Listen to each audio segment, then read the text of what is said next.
जोहार और भी राहें में आप सभी का स्वागत है। मैं हूं आपके साथ मेघा भारती। कई बार ऐसा होता है कि हम लोगों से सुनते हैं कि उन्हें कहीं सही करियर ऑप्शन के बारे में मालूम नहीं था और वह ऐसी जगह आ पहुंचे जहां उनके स्किल्स का अच्छा से यूटिलाइजेशन नहीं हो सका। इसीलिए हमारे जो ये कार्यक्रम है और भी ये राहें, इसके ज़रिए हम ऐसे ही कुछ अपॉर्चुनिटीज़ और करियर्स लोगों के सामने लेकर आते हैं ताकि उन्हें पता चल सके कि उन्हें किस क्षेत्र में आगे बढ़ना है। ऐसा ही एक करियर अपॉर्चुनिटी है इंटीरियर डिज़ाइनिंग का। तो चलिए बात करते हैं इंटीरियर डिज़ाइनिंग के बारे में। और इसी विषय में बात करने के लिए आज हमारे साथ स्टूडियो में मौजूद हैं रंजना राजश्री, जो कि international institute of fashion technology Ranchi की फैकल्टी है और साथ ही एक फ्रीलांस इंटीरियर डिज़ाइनर है। सबसे पहले मैं आपका इस कार्यक्रम में स्वागत करना चाहूँगी। आप हमारे दर्शकों को ये बताइए कि इंटीरियर डिज़ाइनिंग है क्या? इंटीरियर डिज़ाइनिंग बेसिकली एक गिवन स्पेस में आप कैसे उसका बेस्ट यूटिलाइजेशन करते हैं जी, that is called interior designing. Be it at home, office जी, ऐसा कुछ भी है जहाँ पे आप कुछ जगह दिया जाता है और कहा जाता है उसको आप डिज़ाइन कीजिए। वहाँ जो लोग रहते हैं उनके अकॉर्डिंगली जी। एक आप डिज़ाइनर हैं तो सामने वाले का मन को समझना बहुत ज़रूरी होता है, तभी आप एग्जैक्टली सही डिज़ाइन कर सकते हैं। लोगों के बीच में घुलना, उनसे बात करना, उनका थॉट पैटर्न को समझने का टेक्निक अगर आपके अंदर है, then you are a very good interior designer. It's just not कि आप अपना डिज़ाइन किसी पे थोप रहे हैं जी। आप उसके पूरे एक परिवार के लिए रहने का जगह बना रहे हैं, एक ऑफिस में रहने के लिए, काम करने के लिए जगह जहाँ काफ़ी लोग काम करेंगे। तो अगर उन लोग सब बात कर लेते हैं और समझ जाते हैं कि वो लोग का थॉट पैटर्न क्या है, लिविंग स्टाइल कैसा है, then you can be a very good designer. तो ये एक तरह से कहिए कि आप लोगों के बीच जितना आप घुल मिल सकते हैं तो वो आपका प्लस पॉइंट हो जाता है जब आप एक डिज़ाइन करते हैं। अपार्ट फ्रॉम आपका डिज़ाइनिंग का नैक होना चाहिए जी। डिज़ाइनिंग का नैक तो होना बहुत ज़रूरी है। क्रिएटिव होना चाहिए, किसी भी चीज़ को देख के एक आप डिज़ाइन सोच लिए। और क्रिएटिव के लिए आपको थोड़ा सा रिबेलियस होना पड़ता है क्योंकि आप जो आप एक नॉर्म चल रहा है उससे हट के कुछ आप डिज़ाइन कर रहे हैं। तो ये सारी चीज़ें मैटर करती हैं कि अच्छा इंटीरियर डिज़ाइनर बनने के लिए। और अगर कॉलेजेस की बात की जाए, अगर बच्चों को 12th के बाद इंटीरियर डिज़ाइनिंग करना होता है तो उन्हें किन कॉलेजेस में और किन इंस्टीट्यूट्स में अपना दाखिला कराना चाहिए? आजकल तो इंटीरियर डिज़ाइनिंग का कोर्स हर जगह होता है जी। हर कोई चाहता है कि घर अच्छे से सजाएं, उस पे अच्छे ऑफिसेस अच्छा हो। तो हमको लगता है सारे शहर में तो खुल ही गया है, इंटीरियर डिज़ाइनिंग का कोर्स चलता है। हमारे झारखंड में जैसे हमारा IFT है, काफ़ी अच्छा कोर्स देता है। हम लोग एक साल में इतना अच्छा पढ़ा देते हैं कि वो लोग मार्केट में जाके काम कर सकते हैं।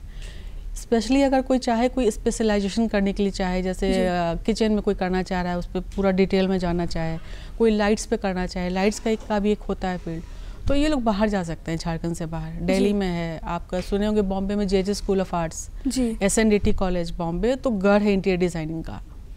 आप दिल्ली में जा सकते हैं, पर्ल एकेडमी आप ज्वाइन कर सकते हैं, वोग एकेडमी है। तो कॉलेजेस तो बहुत हैं जहाँ पे आप 2 साल, 2.5 साल, 3 साल मैक्सिमम होता है, उसके बाद आप अपना कर सकते हैं काम, या किसी से जुड़ जाइए आप, या खुद का कर लीजिए जी। तो जैसे आपने नाम लिया वोग का, पर्ल का, तो इनका एडमिशन प्रोसेस क्या है और कब इनके फॉर्म्स निकलते हैं, एग्जामिनेशन कैसे होता है? सबका अलग अलग होता है जी। सबका आप नेट में जाइएगा, आप टाइम देख लीजिए किस समय होता है जी। क्वालिफिकेशन देख लीजिए, एंट्रेंस टेस्ट होता है हर जगह जी। अकॉर्डिंग टू आपका नंबर वो लोग देखेगा कि आपको ले, आप में नैक है कि नहीं, फिर होता है।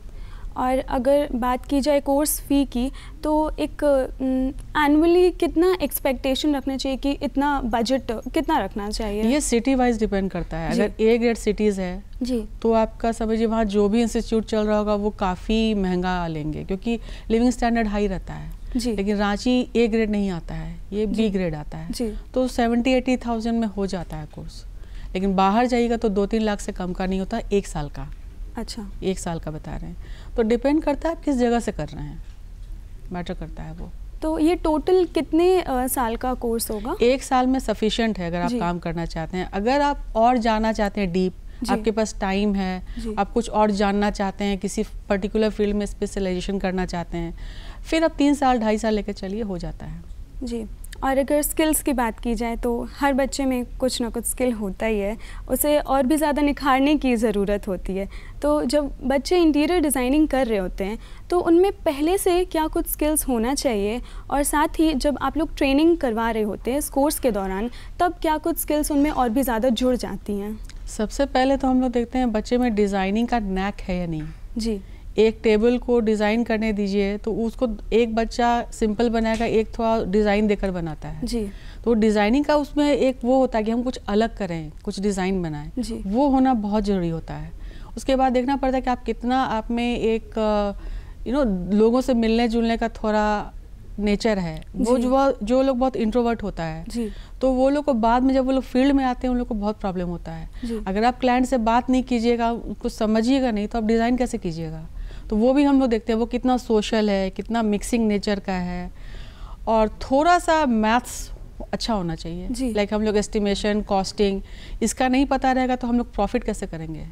पता चला पूरा काम कर लिए, प्रॉफिट कुछ हुआ नहीं। जी। तो ये सब चीज़ होना चाहिए। खुद का भी प्रॉफिट हो, आप किसी का घर बना रहे हैं, किसी का ऑफिस बना रहे हैं, अच्छा भी बनाए आप, तो थोड़ा सा मिलने जुलने वाला भाव भी होना चाहिए, प्लस डिज़ाइनिंग का नैक होना चाहिए। जी। सब कुछ आ गया तो फिर तो आप कर लीजिएगा अच्छा से। जी। तो स्किल्स के साथ मैथ्स का भी काफ़ी ज़्यादा इम्पोर्टेंस है। बिल्कुल बिल्कुल बिल्कुल। जैसे हमने कोविड के टाइम पे देखा कि लोग घर में बंद हो गए, तो ऐसे में क्या होता है कि जब आपका घर अच्छा से फला फुला रहेगा, अच्छा से सजाया हुआ रहेगा, तो और भी ज़्यादा अच्छा लगता है। और अब तो वर्क फ्रॉम होम का कल्चर शुरू हो चुका है, तो ऐसे में क्या इस कोर्स की डिमांड और भी ज़्यादा बढ़ती है? बहुत ज़्यादा, अब तो और ज़्यादा बढ़ गई है। कोविड के बाद तो हमको लगता है 99% लोग का वर्क फ्रॉम होम हो गया है। जी। तो अब आप घर में रह रहे हैं, 24 घंटा, आप 8 घंटा 10 घंटा काम कर रहे हैं, और घर आपका अकॉर्डिंगली उतना अच्छा से अपनी जगह पे सारा चीज़ नहीं है और सजा हुआ नहीं है, तो कुछ दिन के बाद आपको डिप्रेशन होने लगेगा, आप घर से भागिएगा बाहर। जी। तो घर को अब तो सजाना एक चैलेंज हो गया है। जी। कि आप कैसे उसको इमोशनल पॉइंट ऑफ व्यू से भी करें कि वो एक लिविंग थिंग है, एक डेड थिंग नहीं कि आप ईंट पत्थर से बना दिए हैं। वो नहीं होता है घर, वो एक एनर्जी, अब वहाँ पे एक एनर्जी है, वो लोगों के साथ जुड़ा हुआ है। तो अब तो और भी चैलेंजिंग हो गया और ज़्यादा आपका प्रोस्पेक्ट बढ़ गया इंटीरियर डिजाइनिंग में। एक तो देखिए पॉपुलेशन बहुत बढ़ रहा है, आपको हाई राइज बिल्डिंग बहुत दिखाई देगा यहाँ पे, बहुत ज़्यादा हाई राइज बिल्डिंग। जितना हाई राइज बिल्डिंग उतना कम स्पेसेस, और कम स्पेस में डिज़ाइन करना इज़ अ बिग चैलेंज कि छोटा सा जगह में उसको सब चीज़ चाहिए क्लाइंट को। तो एक कम स्पेस का डिज़ाइनिंग आजकल सबसे ज़रूरी हो गया है कि आप स्मॉल स्पेसेस में कितना अच्छा डिज़ाइन करके आप अपने क्लाइंट को दीजिए कि उसको जगह भी बड़ा लगे और उसको रहने भी अच्छा लगे। और कलर्स का भी अच्छा ज्ञान होना चाहिए। कलर्स बहुत बड़ा रोल करता है हमारे इंटीरियर डिज़ाइनिंग में। कलर्स के साथ अगर जरा भी आप मिसमैच कर लिए, कितना भी महंगा घर आप बना रहे हैं, मन नहीं लगेगा। किसी किसी को जैसे रेड कलर से होता है, तो हम लोग वो पता कर लेते हैं कि उसको रेड कलर अच्छा लगता है या फिर ब्लू अच्छा लगता है, अकॉर्डिंगली हम लोग डिज़ाइन करते हैं। अब किसी को जैसे जो ओल्ड कपल होते हैं उन लोग जनरली रेड से भागते हैं, उन लोग को रेड नहीं अच्छा लगता है, तो हम लोग ब्लू ग्रीन का कॉम्बिनेशन देते हैं। तो कलर्स का जानकारी होना बहुत ज़रूरी है, बहुत ज़रूरी है। ये आपके इमोशन से जुड़ा रहता है। कलर्स हमेशा आपको इमोशंस के साथ जोड़ के रखता है। आप सूदिंग कलर पहनिएगा तो को बड़ा अच्छा लगेगा, अब रेड वेड पहन लीजिए थोड़ा सा वाइब्रेंट, तो थोड़ा सा डिस्टर्बेंस लगता है। तो ये इंटीरियर में बहुत बड़ा रोल करता है, आपका कलर्स कैसा है, कलर्स का चॉइस कैसा है। तो और अगर हम जॉब अपॉर्चुनिटीज़ की बात करें तो आजकल युवा में हम जनरली देखते हैं कि उन्हें जॉब का बहुत ज़्यादा ही शौक़ होता है। बहुत कम उम्र से ही उन्हें रहता है, क्योंकि सही भी है कहीं ना कहीं, क्योंकि एम्प्लॉयमेंट रेट काफ़ी ज़्यादा बढ़ चुकी है। तो ऐसे में इंटीरियर डिज़ाइनिंग के कोर्स के बाद बच्चों के पास क्या जॉब अपॉर्चुनिटीज़ है? ये एक सेल्फ एम्प्लॉयड ये कोर्स है जी। इसमें आप कुछ बाहर नहीं भी गए, एक कंप्यूटर आपके पास है तो आप कंसल्टेंसी का जॉब कर सकते हैं जी। आपको कहीं नहीं जाना, आजकल एवरीथिंग इज डिजिटल। आप यहाँ से डिज़ाइन बनाइए, बाहर भेजिए, पैसा आ जाएगा आपके अकाउंट में। पहली बात, अगर आप फील्ड में जाना चाहते हैं तो आप निकलिए, मार्केट का सर्वे कीजिए। जितना आपका मार्केट का सर्वे रहेगा उतना अच्छा आपका नॉलेज रहेगा, तो आप बहुत अच्छे डिज़ाइनर बनिएगा। अपार्ट फ्रॉम इंटीरियर डिज़ाइनर हम लोग में देखिए जैसे फिल्म सेट आप देखते होंगे, फिल्म सेट में जो डिज़ाइन होता है फिल्म वो एक प्रोडक्शन डिज़ाइनर का काम होता है, अलग उसका ये होता है पढ़ाई।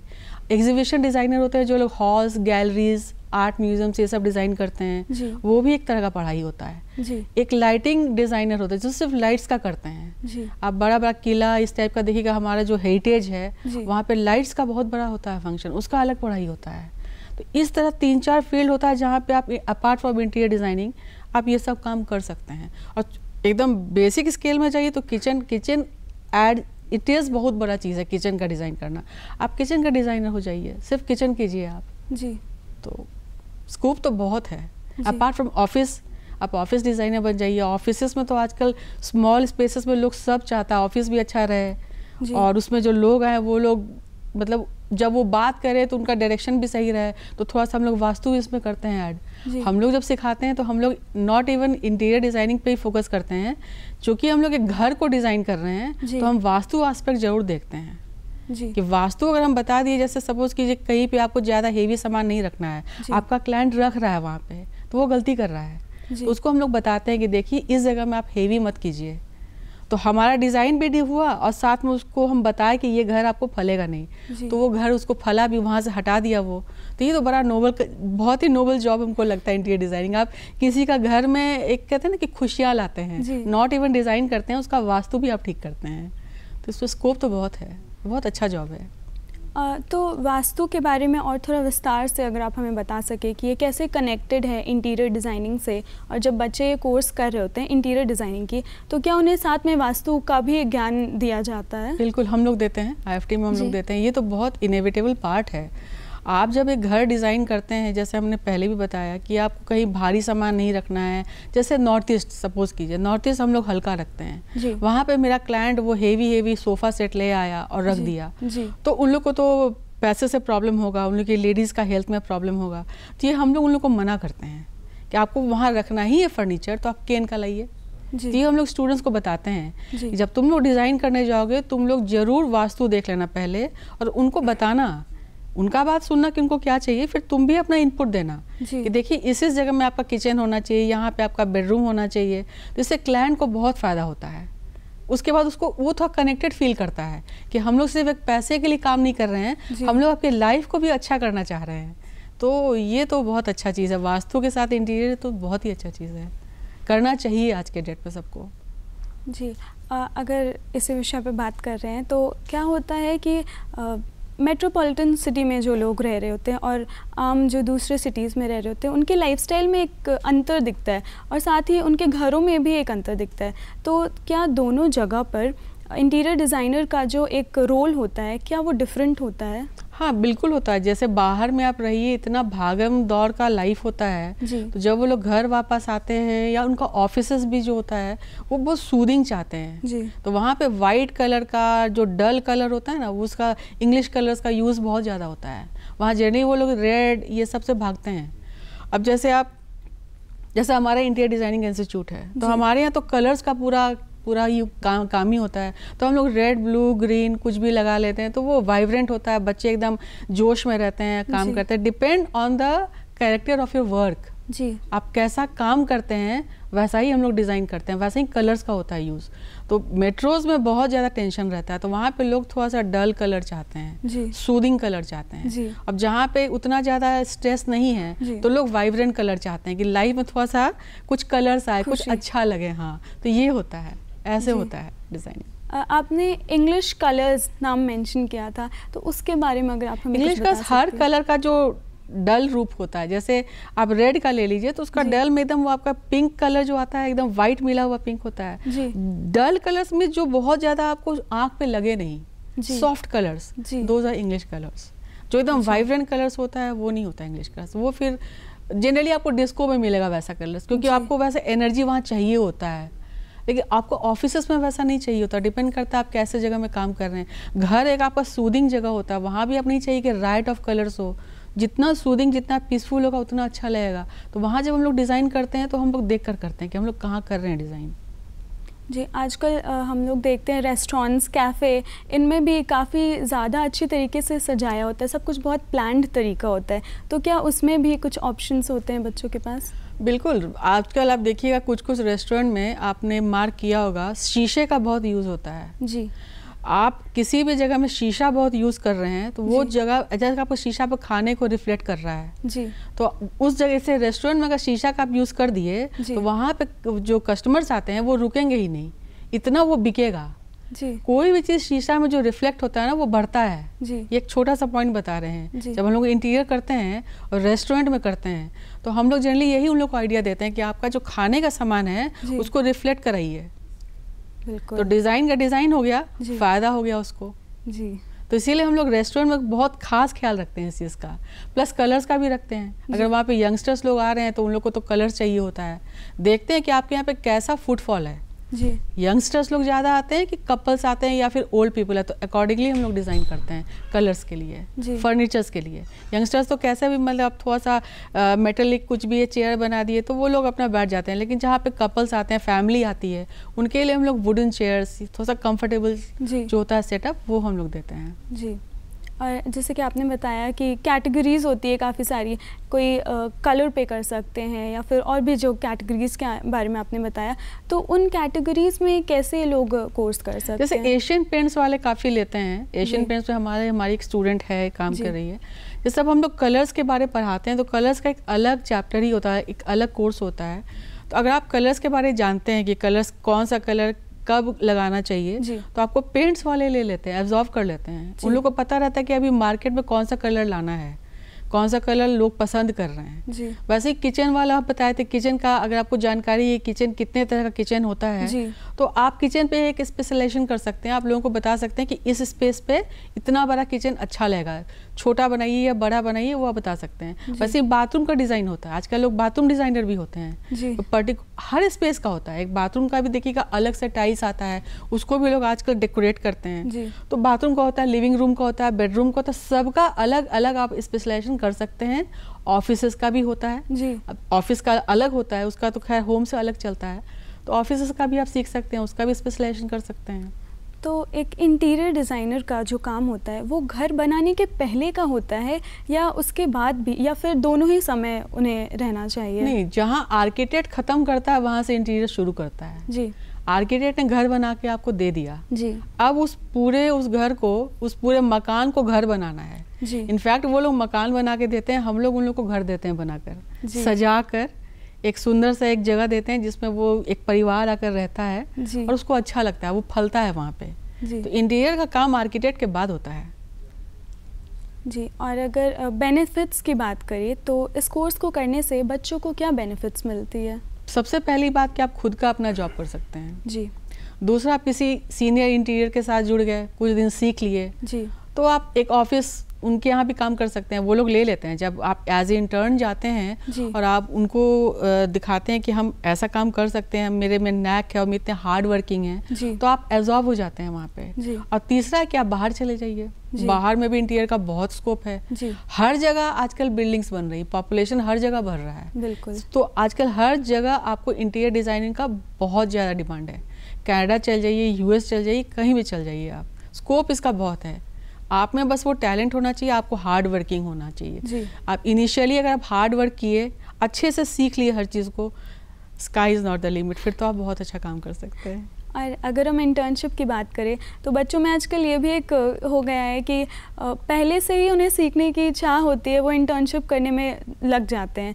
तो कहाँ कैसे जगहें हैं जहाँ जाकर वो इंटर्नशिप कर सकते हैं? कोई भी अच्छा फर्म जो होता है, इंटीरियर का फर्म हो या आर्किटेक्चरल फर्म है, वो लोग हमेशा लुकआउट में रहते हैं कि एक अच्छा हार्ड वर्किंग स्टूडेंट हमको मिल जाए, तो उन लोग को भी फ़ायदा है। तो हमारे इंस्टीट्यूट से भी हम लोग भेजते हैं। मनीष चौटालिया जी यहाँ पे हैं, काफ़ी फेमस, उनके यहाँ स्टूडेंट्स के हैं। दिलीप जी का फर्म्स है, तो लोग जाते हैं। ये आप पे डिपेंड करता है कि आप किसी के अंडर जाके करना चाह रहे हैं या ऑलरेडी आप में इतना हो गया कि आप खुद का फर्म खोल के बैठ सकते हैं। ये आप पे डिपेंड करती है, इंडिविजुअल चॉइस होता है जी। बहुत लोग नहीं चाहते हैं कि हम कहीं जाएं और क्या करें, तो वो लोग खुद का करते हैं। थोड़ा स्ट्रगल होता है, लेकिन ये फील्ड कभी खाली नहीं बैठने देता है जी, कभी नहीं। तो अगर आप ऑफिस से नहीं वर्क कर रहे होते हैं तो घर से भी बिल्कुल कर सकते बिल्कुल हैं। बिल्कुल, आपके पास एक लैपटॉप होना चाहिए, एक फ़ोन होना चाहिए, आप सब कर सकते हैं इसमें, क्योंकि अब एक डिजिटल एरा आ चुका है। बिल्कुल, तो एवरीथिंग इज डिजिटल। तो इंटीरियर डिज़ाइनिंग में भी क्या कुछ डिजिटलाइजेशन आ चुका है? हाँ, बहुत सारे कोर्सेस ऐसा है जो हम लोग सीखते हैं, बच्चों को सिखाते हैं। ऑटोकैड है, 3D मैक्स है। इससे क्या होता है कि जो आप डिज़ाइन कर रहे होते हैं, क्लासरूम में जो सीख रहे होते हैं, उसको आप लैपटॉप में उतारते हैं, आप कंप्यूटर में उतारते हैं, उसको आप सेंड करते हैं। अब ये शीट तो हम किसी को भेज नहीं सकते हैं, पर वो कंप्यूटर के थ्रू हम लोग दूसरी जगह भेज सकते हैं। तो वो जानना बहुत ज़रूरी होता है। आपका क्लाइंट बाहर का है झारखंड का ही नहीं है, आप बॉम्बे का ही है जी, बाहर तो छोड़ दिए, तो आप उसको डिजिटली भेज सकते हैं, वो अप्रूव कर दिया तो आपको वो पैसा भेज देगा जी। तो दोनों होता है।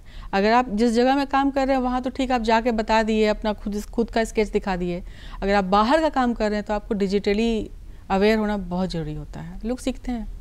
जी, अगर इसी विषय में बात करें तो बहुत बार ऐसा होता है कि हमें समझ नहीं आता है कि इंटर्नशिप हो गई है मगर उसके बाद फिर आगे और कैसे बढ़ना है, तो उसके लिए क्या कुछ प्रोसेस होता है? जैसे ये कोर्स जब ख़त्म हो जाती है उसके बाद उन्हें खुद एम्प्लॉयमेंट मिल जाता है कोर्स जहाँ से वो कोर्स करते हैं उसके थ्रू, या जाकर लेना होता है एम्प्लॉयमेंट? नहीं, ये डिपेंड करता है, मैं आपको बता रही, ये जो कोर्स है ना ये बहुत ही वोकेशनल कोर्स है जी। ये मार्केट से जुड़ के आप सीखते हैं, आपको पता रहता है कि क्या चीज़ बनाना और क्या प्राइस है, एवरीथिंग यू नो। तो जब आप किसी के साथ इंटर्नशिप में जाते हैं तो उसको आप हेल्प करते हैं, असिस्ट करते हैं, आपको पता है क्या करना है, असिस्ट करते करते उसको लगा कि आप अगर उसके काम के हैं तो वो तो एब्जॉर्व कर लिया अपने पास, नहीं तो इंटर्नशिप के बाद आप खुद का फर्म खोल सकते हैं, because you know the market, तो आप खुद का कर सकते हैं, कंसल्टेंसी खोल सकते हैं आप, कोई प्रॉब्लम नहीं है उसमें, किसी का जरूरत नहीं है आपको।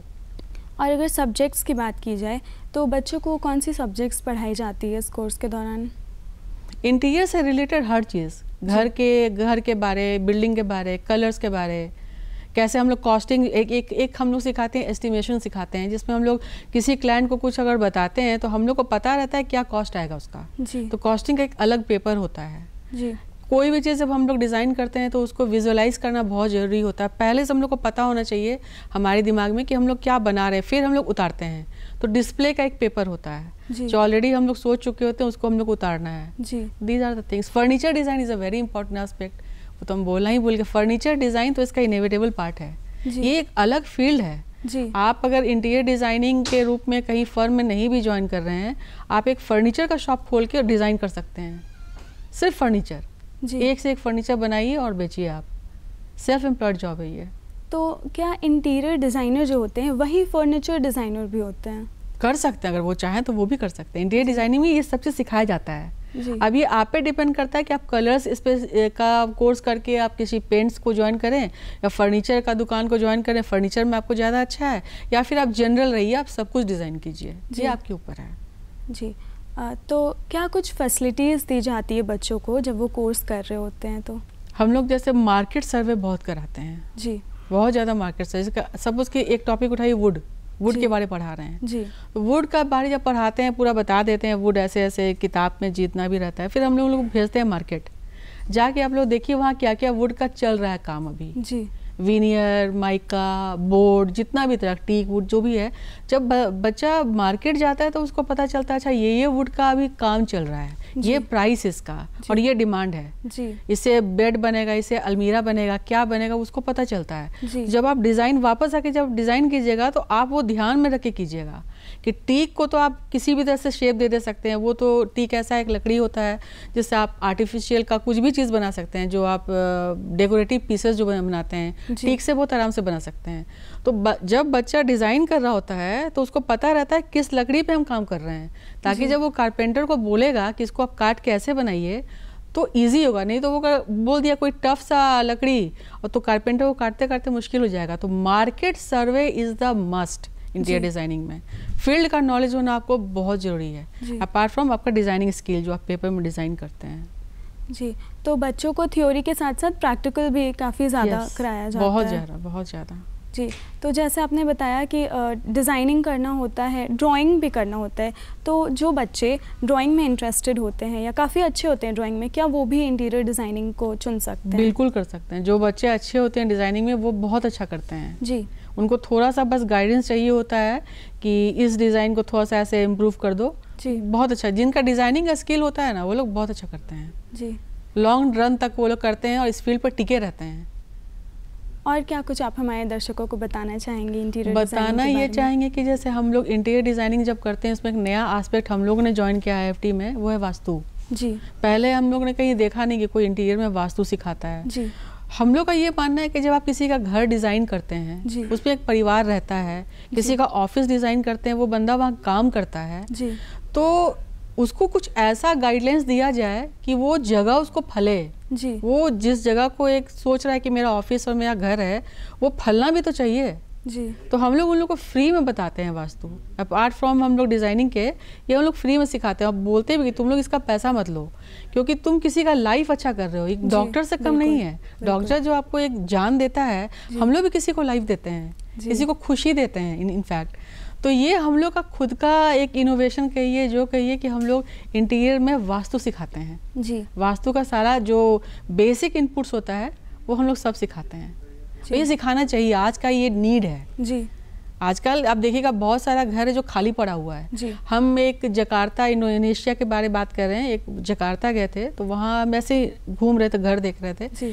इतना सुंदर सुंदर घर था, पैलेस के आकार का घर, सब खाली जी, कोई नहीं रहता है उसमें। तो वो हम सोच में पड़ गए थे, ये लोग घर खाली क्यों छोड़ के चला जाता है। आप भी ऐसा बहुत सुनती होंगी, कोई घर फला नहीं तो वो बिक गया। हाँ। यहाँ वास्तु का आता है। अच्छा, कुछ ऐसा उन लोग का पॉइंट उन लोग से मिस हुआ है जिसके कारण वो घर फला नहीं जी, तो वो छूट गया।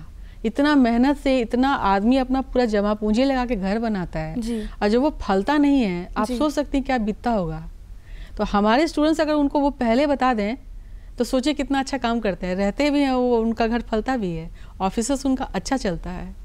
तो ये हम लोग करते हैं। तो इंटीरियर डिज़ाइनर जो होते हैं उन्हें घर के साथ एक इमोशन भी जोड़ना होता है, बहुत जरूरी। आप जितना ज़्यादा आप में एम्पैथी का नेचर है, you are a very good interior designer जी। आप सामने वाले को अगर रीड कर ले रहे हैं कि उसका नीड क्या है, then you are a very good interior designer जी।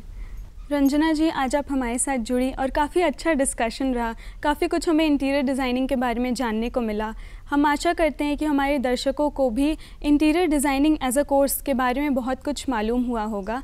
हम एक ऐसे ही अलग कोर्स को लेकर आपके साथ आएंगे, एक नई कड़ी में एक नए कोर्स के साथ। तब तक के लिए दीजिए मुझे और मेरी टीम को इजाज़त। धन्यवाद।